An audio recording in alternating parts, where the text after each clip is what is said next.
Hey, welcome to Daily Bread Drive-Thru. Gonna wait for some people to come on. Welcome to Daily Bread Drive-Thru. Friday. God bless you guys. Here at the church. Actually doing an outreach today for the Philadelphia police. As you know, we try to go out pretty regularly and serve hundreds of officers. Right now in Philadelphia, the murder rate in Philadelphia right now is above 300. I believe that we're almost neck and neck with Chicago. So while we've heard and even shared so much in our concern for Chicago, Philadelphia is now right there. The murder rate here is just absolutely unbelievable. The number of teens getting shot. So this is obviously traumatizing to the officers. You could just imagine how much they are seeing. And what we're doing is just doing outreach. So we've been here since about 4 a.m., some even earlier. Pastor Sherman is here. Noemi is here. Deacon Tony is here. Fred is here. And then me and my wife, we went out and served this morning. We served shrimp and grits. We served home fries. We served sausage to so many officers and detectives. And then we're going back for lunch now. So we're back here at the church now, and we're cooking. Fred's got his mac cheese in the oven. I've got a case of greens cooking. We're going to do some wings, and then we're actually going to grill sausage. We're taking our big grill out to the district. Got the monster sausages, and we're going to do the broccoli rabe and the sandwiches and the peppers and the provolone and the bread. We're just really serving. We're out serving. My wife is actually on a business call right on the other side of this phone. She's going to jump off in a minute. But I would love for you to even hear her share just her experience of going out and serving today. She got up with me this morning at 3:30, hit the streets with me. So got the wife with me on the streets, in the streets. That makes me a happy brother. One, we could not do this without those who partner with us. And isn't it amazing that, the world sees everything as an either or. Oh, so you guys are in the streets working with the kids who are getting profiled. You're working with the kids who get dealt with a lot of injustices, a lot of inequality. You are helping the oppressed at a street level. Okay, so you obviously must be pro-street, so you don't despise police, but I wouldn't expect you to be turning around and serving police as well. Oh, wait a minute. So you serve police officers and you counsel them and you minister to them and you're saying that behind the badge is a person. Okay, so wait a minute. You also are serving the youth in the streets, and aren't you, it's kind of like serving lions and hyenas. Aren't they at odds with one another? And isn't that what ministry is all about? It's not either or. The whole world operates on an either or. Oh, so you're this, so you must mean that. You said Black Lives Matter, so you must be against Blue Lives Matter. Or you said Blue Lives Matter, you must be against Black Lives Matter. The whole world is just chomping at the bit to throw everyone in an either or. Jesus came on the scene and it was like both and. And he caught heat for that. When he went and told the Jews that, there were a lot of widows in Jerusalem in the days of Elijah, and he did not go to any of them, but went to a Gentile widow.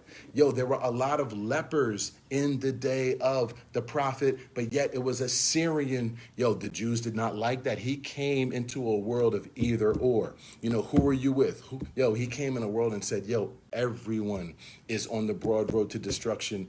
Everyone is lost. Everyone is blind. Everyone is just drowning in their own sorrows and feeling estranged from God.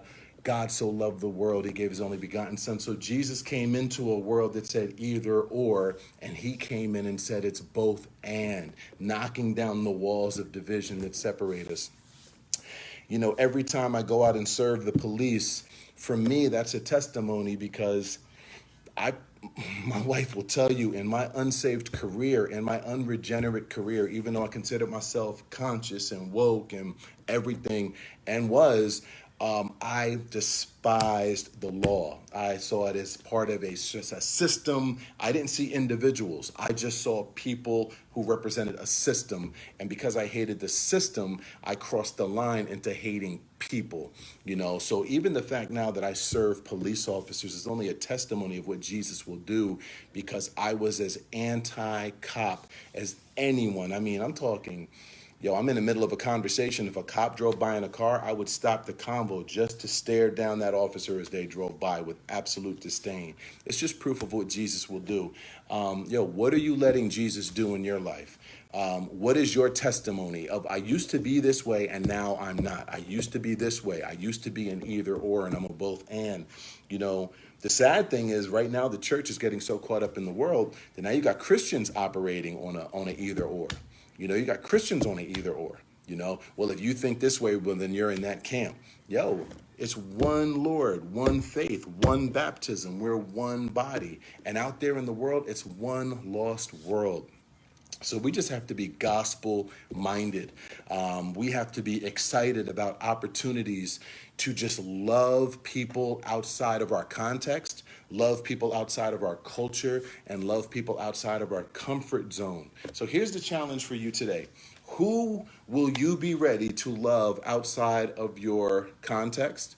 Who will you be ready to love outside of your culture? Who will you be ready to love outside of your comfort zone? Because I want to tell you something. There is a element of Jesus's beauty. There's an element of what this is all about that's waiting for you there, that you may not get from just studying books alone and just reading the biographies of others alone and hearing the testimonies of others alone. I want to encourage you in your evangelism.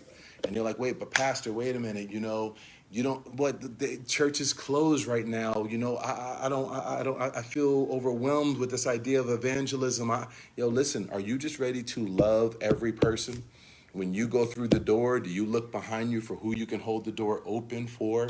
Are you willing? Are you just available? When you go to the meat counter at the deli, when you go get your coffee, are you just available where the Lord can show you, man, you see that deep sigh that barista just took?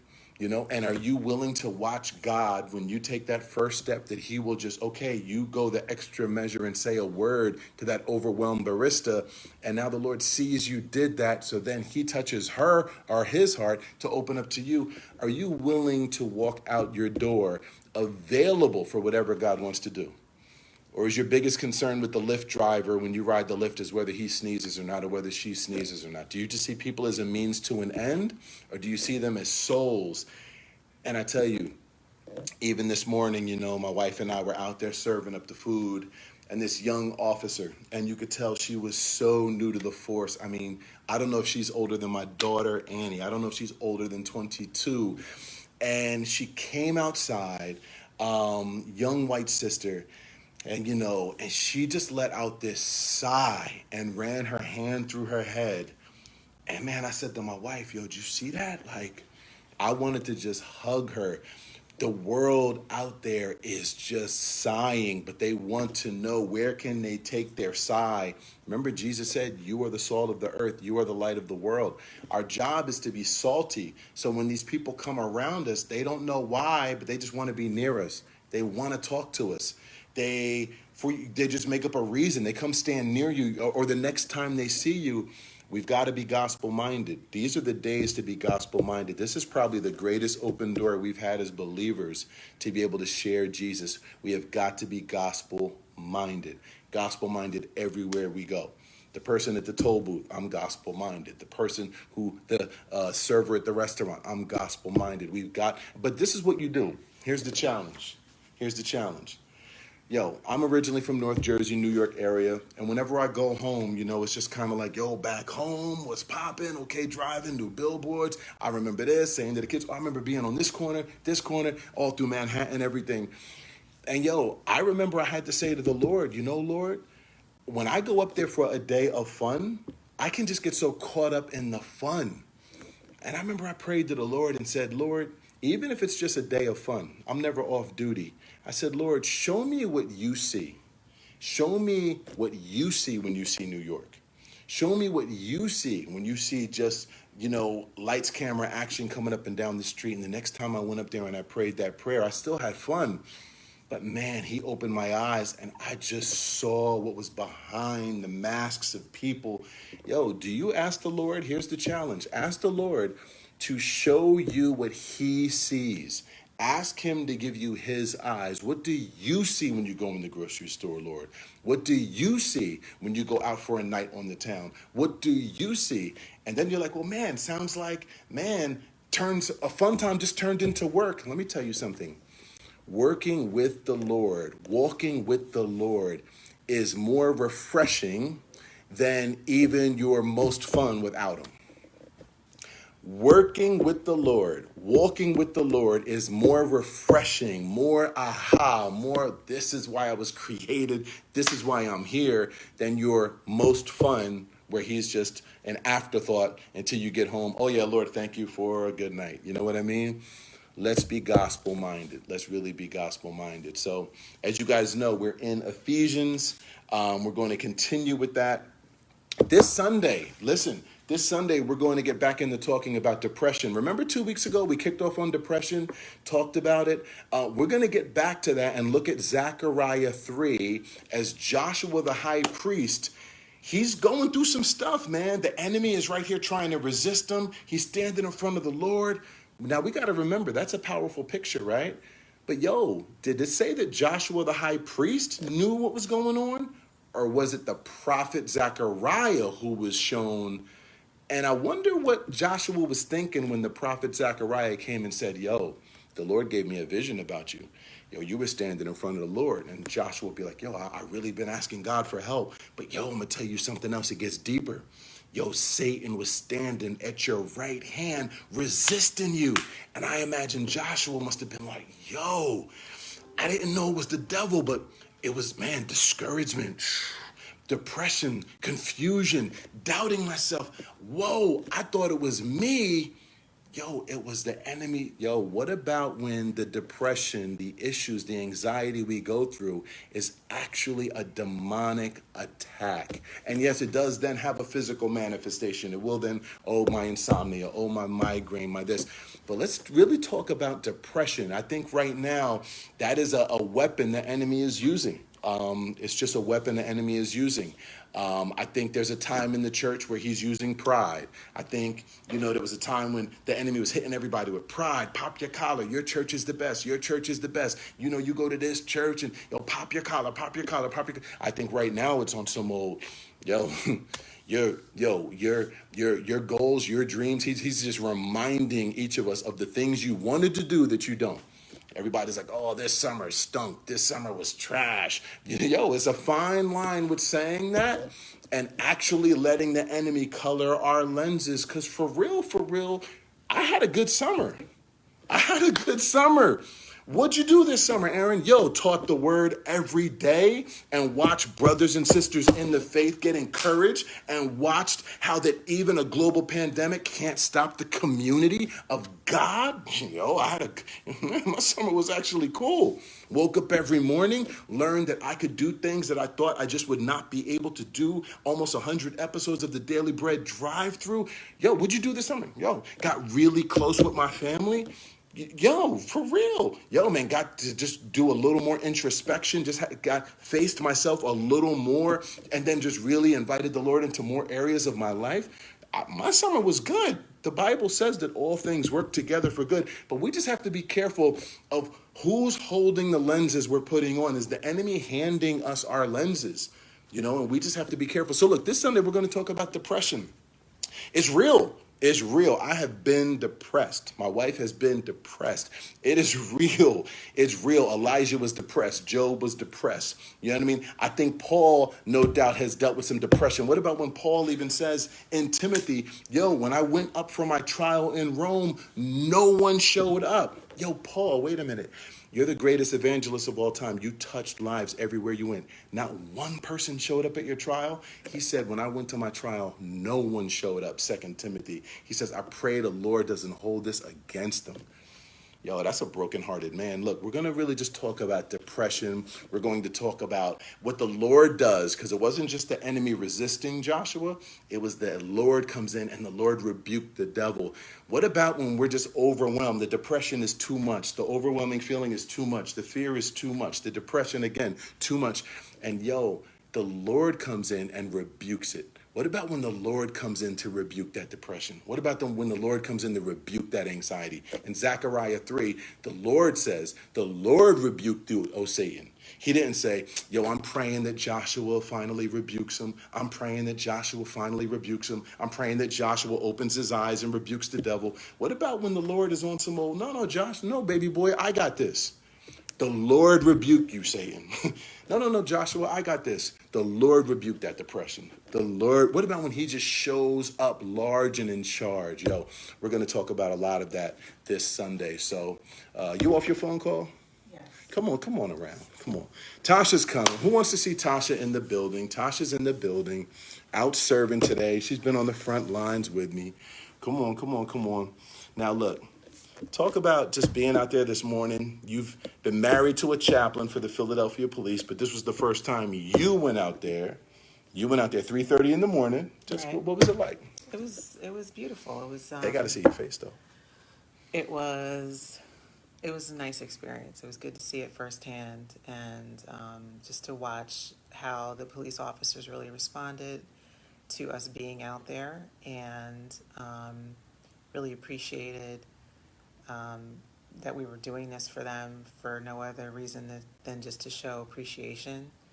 And you could see it literally softening hearts and softening just dispositions. They're coming to work, and some of them come to work like they're going to war. So Like war face. yeah, so they have their game face on, and then when they saw that they were How getting focused would you say some of them look when they come very, in? some of them didn't even notice we were standing there with hot food right in front of the door until we, Because they are had to tell that- them, right, because they're that focused, until you're like, hey, there's food over here, and then they kind of snapped out of it. So it was beautiful to be a part of that, and looking forward to seeing them again at lunchtime.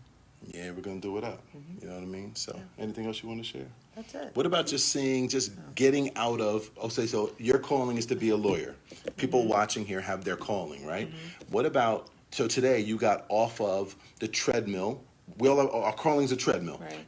But in the midst of it, there's still a lost and dying world. Today you got off of your respective calling, your treadmill, your routine, and you went out and served. And didn't have to.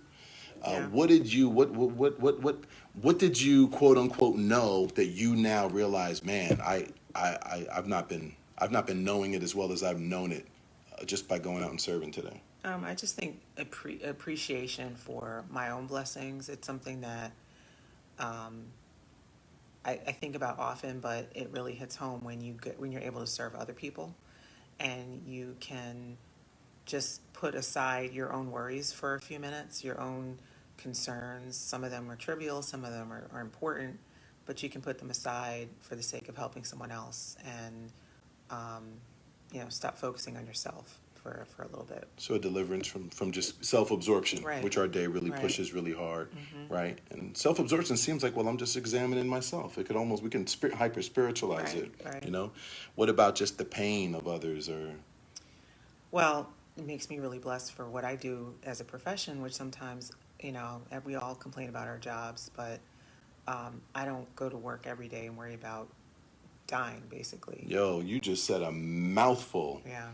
We all complain about our jobs, but how officers go and wonder if they're going to die. Yeah, and I don't have to worry about that, so. The last thing on your mind when you wake up and log on is if you're going to die. No. Yo, you know what? That should lead us all just to pray for officers right there. And yo, would you tell them how much did I used to hate officers before I got saved?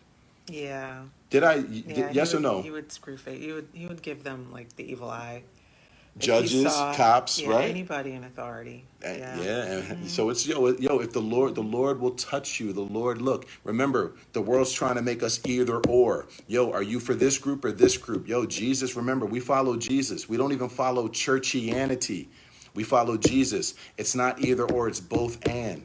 Jesus came and the Jews wanted him to hate the Gentiles. He came and told the Roman centurion, yo, your faith is great. Jesus said it's both and. God so loved the world. Remember, that's the main message of today. In an either or world, don't get caught in that riptide. We're both and. Both and. Yes, there needs to be reform in our judicial system. Yes, there needs to be reform even in the policing system. Yes, we are for the oppressed. We're on them streets. We're on them streets. The streets know us. If a ministry says it's a street ministry, the streets don't know you, then you're not a street ministry, okay? No knock on you, but don't say you're a street ministry. We know them streets. We know them streets. The streets know us. But, yo, we also still love the human beings behind them badges because remember, our job is we're not going to change the world through a vote, okay? I'm not knocking voting, but we change the world by changing one heart at a time. And you have to be ready to change that heart that God puts in front of you. You need to be faithful with your homework. Every one of us has a homework assignment, so pray for us today. We're going back out to love on those officers. We're going to go feed another few hundred of them. We're going to have a good time. And then right after that, our kids from the streets are coming here. And then we're working on actually doing reconciliation where we have officers and drug dealers actually talking, actually dialoguing. Sorry, I got a quick phone call. Had to knock that off. But and remember this too. The only reason we can even do this is because so many of you partner in the gospel with us. Please, thank you for how you pray and how you support this ministry financially.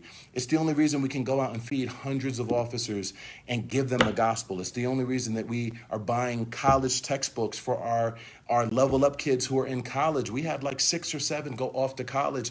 We're buying their books. We're feeding people. The only reason we're able to do this is because you partner with us financially. So please continue to give. Remember, if you go to Cash App, it's Antioch, it's $ Antioch Philly on Cash App. And if you go to the website, it's antiochphilly.org/give. But yeah, again, this Sunday, just be praying because we want to have a very practical message on spiritual depression, and which is something that the enemy's hitting a lot of us with today. We're going to get in the Word and look at spiritual depression. So Tasha's going to bring us home now. I'm done. Bring us home. Bring us home. Thanks for logging on, and we'll see you again on Sunday. No. We did a little more. Bring us home. Sing a song or something. No, I don't sing. No? I don't sing. Harmonica? No. No? All right, so what you gonna do? I just said goodbye. You said, all right, say anything else? No, love you guys. Oh, look, Annie Briley from Angoon. Annie, hey, we Annie. love you. We love you. We love you. Gunish cheese, ho ho. Hey, Asaleta. Yeah, so look, we love you, man. We're right here. Just ready to go back on them front lines. Yeah. 20 After years. another cup of coffee, though. One more cup of coffee. And I'm good. Look at that. 20 years in ministry by God's grace, front lines, right? Listen, God bless you. Thank you so much for following Daily Bread Drive-Thru. Let's keep doing what we're doing. Antioch, let's keep doing what we're doing. All right. Salute. Salute.